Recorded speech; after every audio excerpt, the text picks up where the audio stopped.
ever looked in the mirror on a Sunday morning after you've gotten dressed for church and asked yourself, is this appropriate?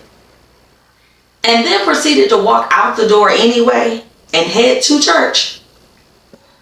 That was me in the early years of my Christian journey, okay? I wore some questionable things to church at times.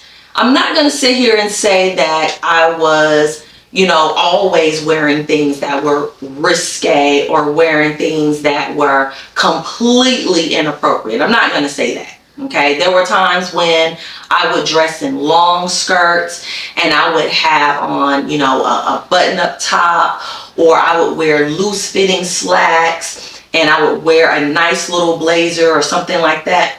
So, I kind of knew what was okay and what was not.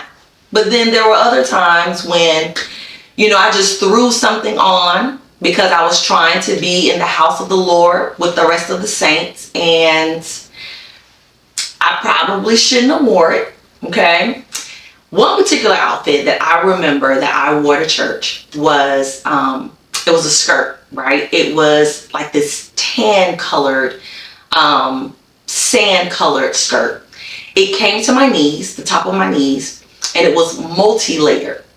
It was made of like this chiffon material, so it was very light and it was somewhat sheer. However, because it was layered, right, it wasn't completely sheer. The only part that was like completely sheer was the small part that was like right above my knee, right? And then I wore it with like a white spaghetti strap tank top and a jean jacket over it.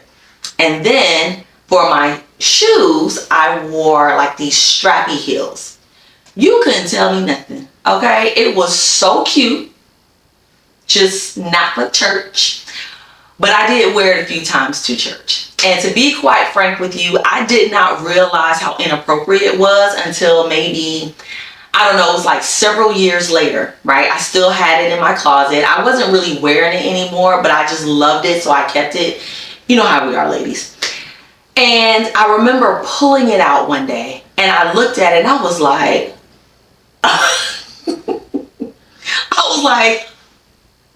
girl, you wore that to church?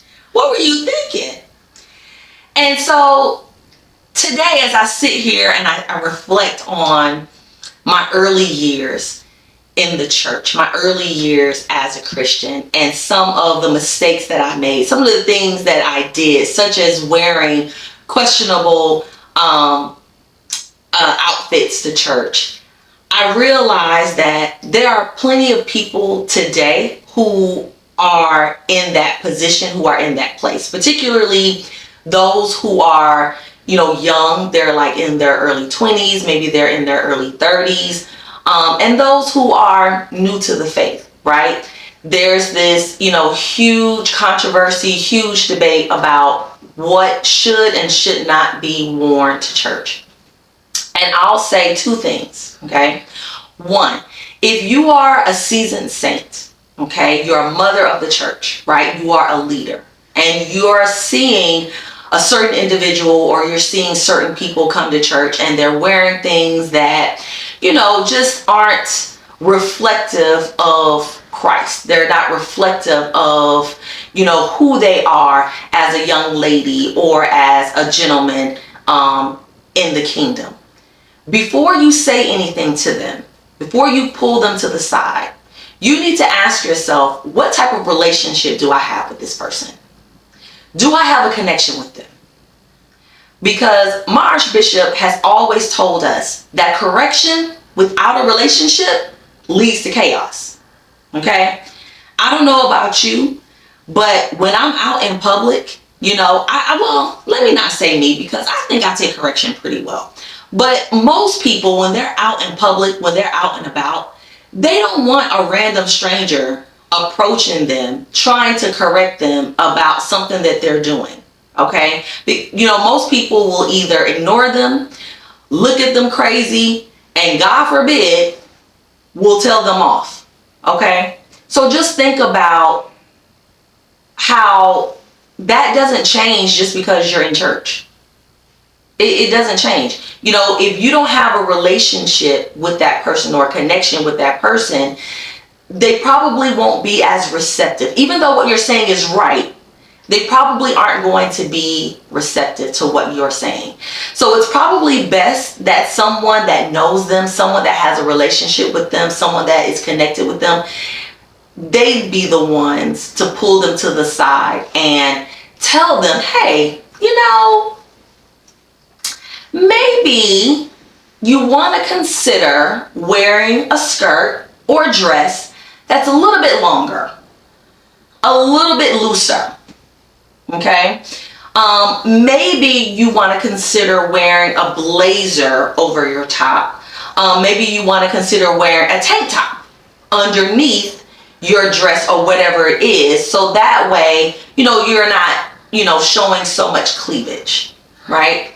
The second thing I want to say is, over time, my wardrobe did change. It evolved on its own. Because as I grew closer to the Lord, as I got more and more serious about my witness to people, I didn't want anything to hinder it. I didn't want anything to distract people from the message, the gospel of Jesus Christ, right? The Bible talks about don't let your good be spoken evil of. And that includes sometimes what we wear, right? And so over time, what I began to wear to church, even what I began to wear out or what I wore out in public, it just started to change. It evolved in general. And so I would say, don't allow what you have or what you don't have in your closet keep you from coming to church. Keep you from assembling together with the saints. Don't give the enemy any excuses to keep you isolated, to keep you from fellowshipping. If it's in your heart to draw closer to the Lord, if it's in your heart to change in that area, God will maneuver things. He will allow things to take place to where that will happen. Okay? But just keep coming to church. Come as you are. But don't expect to stay as you are. You will evolve. You will change. Just keep coming.